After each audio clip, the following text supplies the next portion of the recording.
Entramos agora na nossa quarta aula desse estudo sobre o Evangelho de São Marcos. Agora nós vamos olhar o caminho da fé dos apóstolos, dos discípulos e o nosso caminho da fé hoje. A gente vai pensar um pouco sobre o quanto a fé é um chamado. Então, como chamado é sempre uma saída de um lugar, é uma saída de uma condição, é também um desafio, é um caminho que a gente tem que percorrer. Há uma necessidade de tomar posturas, fazer decisões, né? E a gente vai pensar um pouco sobre como que a gente consegue identificar, a partir do Evangelho, algumas barreiras à fé. Nesse momento, a gente olha aqui um ponto principal que vocês já no primeiro exercício do encontro de hoje, vocês já tinham parado um pouco para pensar. O primeiro exercício ele dava 3 itens para a gente, né? Um primeiro é pensar o evangelho como uma proposta. Deus ele faz para a gente uma proposta. Você quer viver a experiência dessa boa notícia de Jesus Cristo como Filho de Deus? Aqui é a proposta. E não vai ter nada que possa ser fora disso. Então, se você pensar o evangelho como uma carga, como o cumprimento de um monte de regra, você está fora da proposta. Se você achar Jesus gente fina, um cara muito bom, mas não é o Filho de Deus, está fora da proposta. Então, a proposta é muito clara desde o começo, né? É encontrar em Jesus Cristo, o Filho de Deus, a alegria da nossa vida. Ao mesmo tempo, o Evangelho de Marcos, ele não termina. Não termina em vários aspectos até.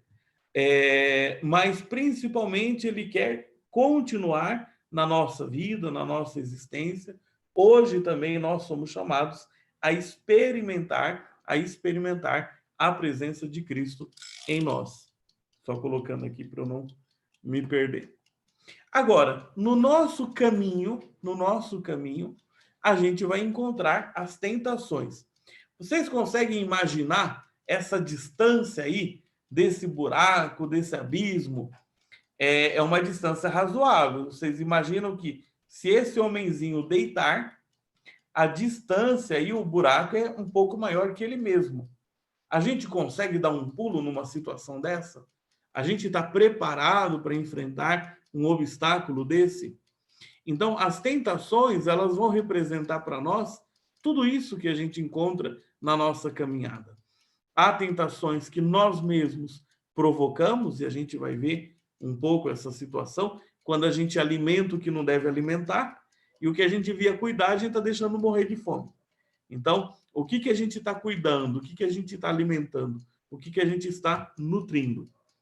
E aí o terceiro item, e aí é o que eu já mencionava para vocês, o Evangelho de São Marcos, ele tem toda a cara, então a gente pode dizer que ele foi escrito para uma comunidade que não vinha do judaísmo, por isso várias vezes, o autor ele faz comentários, ele explica coisas sobre os costumes judaicos, porque então aquele povo que estava lendo não conhecia, por isso que ele precisava explicar. E ao mesmo tempo a gente identifica que é uma comunidade romana, porque várias coisas ele mostra que o evangelho é boa notícia também para esse povo. E no final, o único que enxerga Jesus realmente como filho de Deus, e não só quando multiplicou pães ou curou as pessoas, mas no modo como ele morre, é um centurião. É um oficial romano, chefe de uma centúria, chefe de um grupo de 100 soldados. Então, aqui a gente tem os vários pontos que a gente precisa compreender no caminho da fé. A fé é uma proposta, por isso que toda evangelização que a gente quer fazer, arrebentando a cabeça da pessoa para obrigá-la, não vai dar certo. Toda vez que a gente quiser tirar das pessoas a sua liberdade, não vai dar certo. Por outro lado, a gente tem que olhar quais são as coisas que facilitam, quais são as coisas que dificultam, quais são os obstáculos que podem aparecer. E aí que a fé também é para ser vivida até por aqueles que a gente nem imagina. Então, deixa eu prosseguir aqui. Aí a gente já viu um pouco essa estrutura antes. Então, Jesus tem várias situações que ele faz que serve para atrair as pessoas. Então, ele é sim o semeador que sai semeando por tudo que é parte. Ele é sim aquele representante de Deus que, como médico, vai atrás de todas as pessoas doentes. Mas depois você vai perceber que tem gente que está doente porque não teve condições de se cuidar. Mas tem gente que está doente também pelas condições doentias que essa pessoa alimenta ao redor dela. Então você tem aí uma peneira. Então, num primeiro momento, a palavra de Deus é proclamada a todos. Então, todos podem ter acesso ao chamado de Deus, todos podem ter acesso a essa semente de vida que vem em Cristo Jesus, mas há um processo de aprofundamento nisso. Quando vocês forem reler o Evangelho de São Marcos nos próximos dias, espero que façam essa experiência, vocês vão observar algumas coisas muito interessantes. Vai aparecer algumas vezes dizendo que a multidão escutava Jesus com prazer, e aí tem gente que acha isso bonito. Nossa, mas que legal! Olha lá, as pessoas tudo acreditando em que Jesus diz. E São Marcos vai dar uma dica. Cuidado.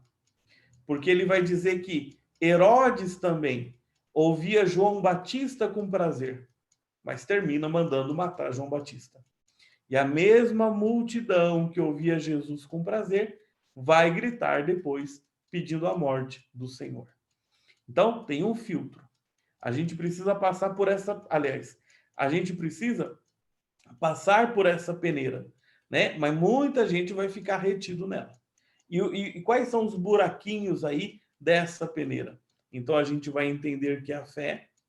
Então aqui eu coloquei no comentário, né? Nessa peneira ficam aqueles que procuram Jesus como realizador da sua própria vontade. Não é gostoso, por exemplo, as pessoas que saem dizendo: eu pedi para Deus, Deus deu; eu pedi para Deus, Ele deixou; eu pedi para Deus, Ele realizou assim. Então, parece que Deus então é realizador da minha vontade, é o meu funcionário.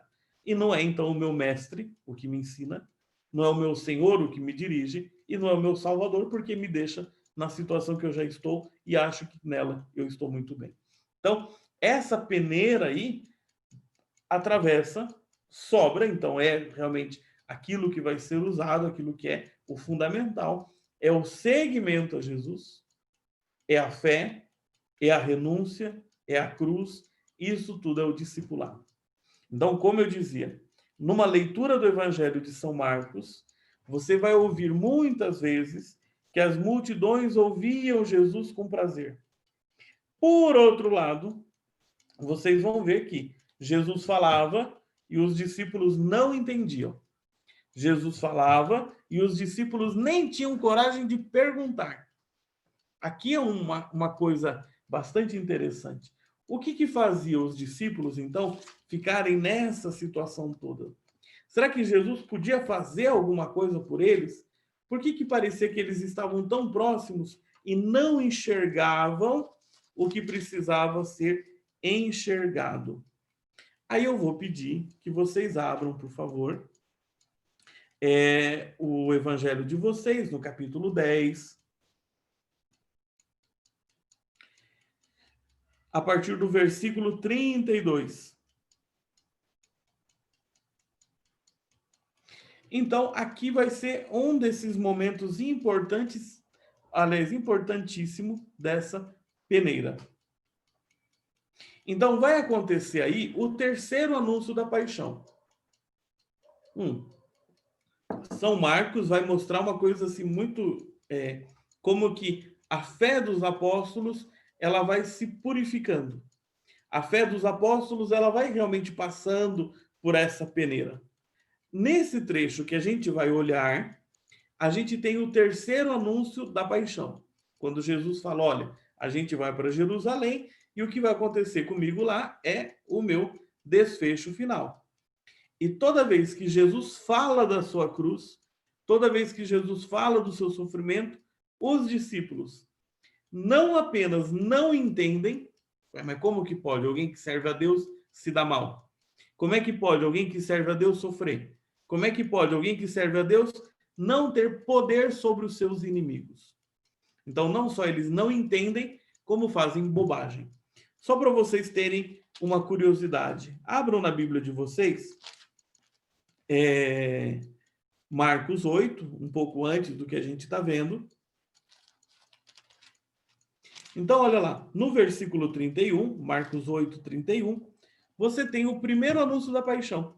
A primeira vez que nosso Senhor diz, ó, eu vou carregar a cruz e vou morrer. Não só não entendem, como fazem bobagem. Os apóstolos se assustam e vai lá Pedro recriminar Jesus, corrigindo Jesus. E aí Jesus fala, né, para ele, afasta de mim, Satanás, porque não pensas as coisas de Deus, mas dos homens. Primeiro anúncio da paixão, a reação violenta de Pedro, que não aceita esse caminho de Jesus. Só por curiosidade, olhem a segunda. Tá um pouquinho depois, Marcos 9, versículo 30. Diz lá, ele anuncia que vai morrer, né? Logo depois, então, os discípulos começam a perguntar, bom, já que ele está falando que vai mesmo, depois que ele for, quem é que manda aqui entre a gente? Quem de nós é o maior? Não só não entendem, mas como fazem bobagem. E depois vocês têm lá toda a orientação de Jesus, que coloca uma criança e fala para eles que deve ter na criança um modelo daquele que vai alcançar o reino de Deus. Aqui a gente vai ter terceiro anúncio da paixão. Olha que interessante. Estavam no caminho, subindo para Jerusalém, né? Sempre um judeu fala que alguém vai para Jerusalém, não fala vai, fala sobe para Jerusalém. Jesus ia à frente deles. Estavam assustados e acompanhavam-no com medo. Ué, o homem falou o tempo todo que vai em Jerusalém para morrer. A gente está indo agora com ele, a gente vai ver o quê? Então estavam com medo. Tomando os 12 novamente consigo, começou a dizer o que estava para lhe acontecer. Repara que a insistência de Jesus parece que os discípulos realmente não compreendiam. E ele dizia, eis que subimos para Jerusalém e o Filho do Homem será entregue aos chefes dos sacerdotes e aos escribas. Percebam? Funções da administração do templo. Os sacerdotes, saduceus, que têm a responsabilidade sobre o templo, e os escribas, que são juízes. Eles o condenarão à morte e os entregarão aos pagãos. Zombarão dele, cuspirão nele, açoitarão e o matarão. E 3 dias depois ele ressuscitará. Tiago e João, filhos de Zebedeu, foram até ele e disseram-lhe, mestre, queremos que nos faça o que te pedimos. Lembra que eu disse? Não só eles não entendem, como fazem bobagem? Perfeito. Ele perguntou, que quereis que vos faça? Disseram, concede-nos na tua glória, sentarmos um à tua direita e outro à tua esquerda. Então, ó, Jesus anuncia que vai morrer, Pedro não aceita, dá bronca em Jesus e Jesus ainda repreende. Jesus anuncia que vai morrer, eles falam, tá bom, mas então vamos ver entre a gente quem que vai ficar mandando depois. Terceiro anúncio, Jesus fala que vai morrer, eles já desistiram de ser quem vai ser o maior aqui. Bom, põe a gente para ser maior lá então na sua glória. Percebam? Não só não entendem, como depois fazem uma bobagem. E aí Jesus responde, não sabeis o que pedis? Podeis beber o cálice que eu beberei e ser batizados com o batismo com que serei batizado? Eles disseram, podemos. Jesus replicou-lhes, do cálice que eu beber, vós bebereis. E com o batismo com que eu for batizado, vós sereis batizados. Todavia, sentar-se à minha direita ou à minha esquerda, não cabe a mim concedê-lo, mas é para aqueles aos quais isso já foi destinado. Olha que situação. E aí Jesus, novamente, tem que dar uma catequese para os seus apóstolos. Ouvindo isso, os outros 10, eram 12, 2 vieram pedir isso, os outros 10 começaram a indignar-se contra Tiago e João. Mas ficaram indignados por quê? Porque era condenável o que eles fizeram? Ou de repente eles pensaram, já pensou se Jesus tivesse entrado em acordo com eles? Então, tanto é que Jesus tem que corrigir todos, não só aqueles dois. Chamando Jesus, lhes disse: sabeis que aqueles que vemos governar as nações as dominam, e os grandes as tiranizam. Entre vós não será assim. Ao contrário, aquele que dentre vós quiser ser grande, seja o vosso servidor. E aquele que quiser ser o primeiro dentre vós, seja o servo de todos. Pois o Filho do Homem não veio para ser servido, mas para dar a sua vida, para servir e dar a sua vida em resgate por muitos. Agora, vocês talvez se perguntem assim, meu Deus, mas tem jeito essa situação? É possível que o discípulo compreenda as coisas como Jesus quer que compreenda? E agora a gente tem nessa passagem o salto da fé. É um texto que, quando a gente lê, até emociona bastante, porque Deus pode. Deus pode fazer por a gente aquilo que a gente sozinho não está dando conta. E aí, então, antes de chegar em Jerusalém, tem essa pequena passagem agora aqui em Jericó. Chegaram a Jericó. Ao sair de Jericó com seus discípulos e grande multidão, estava sentado à beira do caminho, mendigando, o cego Bartimeu, filho de Timeu. Quando percebeu que era Jesus, o Nazareno, que passava, começou a gritar: Filho de Davi, Jesus, tem compaixão de mim. E muitos o repreendiam para que se calasse. Ele, porém, gritava mais ainda: Filho de Davi, tem compaixão de mim? Detendo-se, Jesus disse: chamai-o. Chamaram o cego, dizendo-lhe: gravem essas palavras. Coragem, ele te chama, levanta-te. Agora que vai acontecer uma coisa surpreendente. Deixando o manto, deu um pulo e foi até Jesus. Vamos voltar aqui nessa imagenzinha do começo? Olha aí na metade dela aí, a imagem do meio. E eu vou reler aqui. Deixando o manto, deu um pulo e foi até Jesus. O manto não era a roupa é a túnica. O manto, ele era a proteção, o amparo de uma pessoa. Então, geralmente, o manto é feito de lã, porque se a temperatura é muito alta, a lã não deixa o corpo aumentar a temperatura. Se a temperatura é muito baixa, a lã não deixa o corpo diminuir a temperatura. Então, o manto de lã, ele permite que a pessoa, mesmo sendo pobre, ela não passe nem frio nem calor excessivo. E o que ele faz? Quando Jesus o chama, tudo aquilo que representa as suas seguranças, ele deixa para trás. Dá um pulo e vai até Jesus. Então Jesus lhe disse: que queres que eu te faça? O cego respondeu: Rabuni, meu mestre, que eu possa ver novamente. Talvez aqui essa oração dele, que eu veja, que eu possa ver novamente, ela deveria ser uma das nossas principais orações. Que eu veja o que eu não estou conseguindo ver, que eu entenda o que eu não estou conseguindo entender. E Jesus diz: vai, tua fé te salvou. No mesmo instante, ele recuperou a vista e seguia Jesus no caminho. Preste atenção como essa passagem ela está entre a cegueira dos apóstolos e aquilo que eles vão ter que enxergar agora na paixão. Eles não são capazes de enxergar, mas o Senhor é capaz de dar a eles a visão verdadeira. Eu queria que vocês olhassem agora, só para eu confirmar se é em Mateus ou em Lucas. Mateus 20. Se for já Mateus 20, fica mais fácil. Aqui, ó. Em Mateus 20, isso já é claro. Eu não sei se em Lucas também agora, para não perder muito tempo, mas Lucas 18, acontece a mesma coisa. Não, também é um só.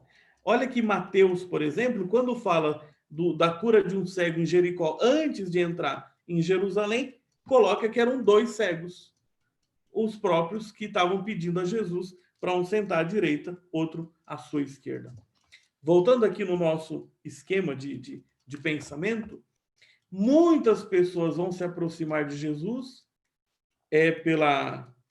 pelas curas, pelos milagres, mas permanecer com Jesus é somente pela fé, pelo seguimento, pela renúncia, pela cruz. Isso significa ser discípulo. Quais foram as barreiras, quais foram os riscos que os apóstolos colocavam à vida de fé deles? Então, aparece aí, em algumas passagens do Evangelho, três coisas que, em algum momento, chamam mais a atenção, mas são o risco da fé.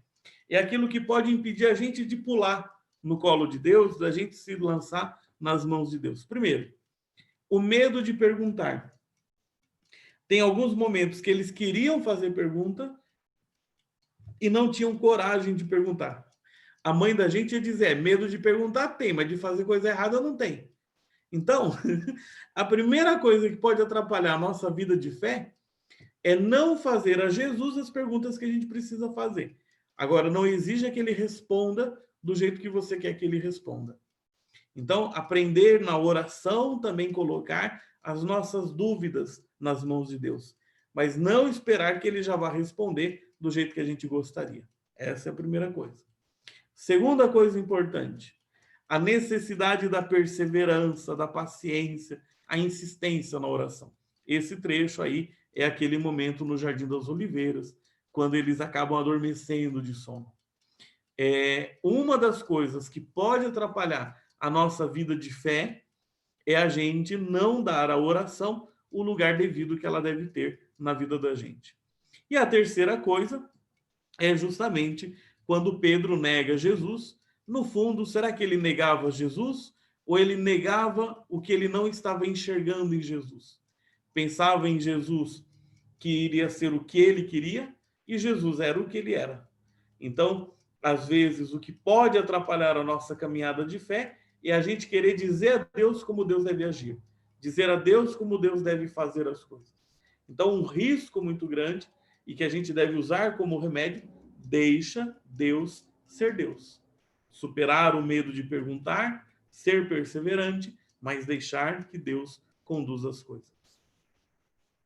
Nesse sentido, a gente já vai chegando ao final do nosso encontro, depois eu vou enviar os certificados de vocês, e agora a gente faz esse momento também da partilha, né, da nossa troca de ideias. Deixo